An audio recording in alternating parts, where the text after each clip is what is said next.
நீங்கள் பார்த்து கொண்டிருப்பது தாமரை தமிழ் நியூஸ். மறக்காம சப்ஸ்கிரைப் பண்ணுங்க. அரியலூர் ஜல்லிக்கட்டு போட்டி மேலமைக்கேல் பட்டி கிராமத்தில் துவங்கியது. 600 மாடுகள் 300 மாடுபிடி வீரர்கள் பங்கேற்பு. அரியலூர் மாவட்டம் ஜெயங்கொண்டம் அருகே மேலமைக்கேல் பட்டி கிராமத்தில் புனித அந்தோணியார் பொங்கலை முன்னிட்டு ஜல்லிக்கட்டு போட்டி துவங்கியது.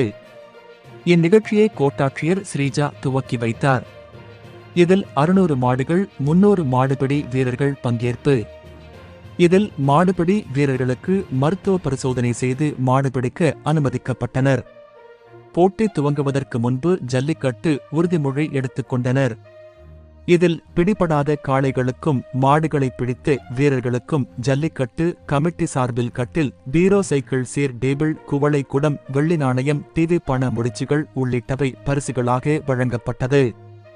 இந்த ஜல்லிக்கட்டு போட்டியில் புதுக்கோட்டை, சேலம், தர்மபுரி, ஆத்தூர், பெரம்பலூர், அரியலூர், கடலூர் உள்ளிட்ட பல்வேறு மாவட்டங்களில் இருந்து காளைகள் பங்கு பெற்றன. இதில் பாதுகாப்பு பணிக்காக ஜெயங்கொண்டம் காவல் துணை கண்காணிப்பாளர் சீராளன் தலைமையிலான அரியலூர் காவல்துறையினர் சுமார் 200க்கும் மேற்பட்ட காவல்துறையினர் பாதுகாப்பு பணியில் ஈடுபட்டிருந்தனர். இதில் அசம்பாவிதங்களை தடுக்கும் பொருட்டு பாதுகாப்பு நடவடிக்கைக்காக தீயணைப்பு துறையினர், மருத்துவ குழுவினர் பணியில் ஈடுபட்டிருந்தனர். இதில் 108 ஆம்புலன்ஸ் பாதுகாப்பு பணியில் ஈடுபட்டிருந்தது.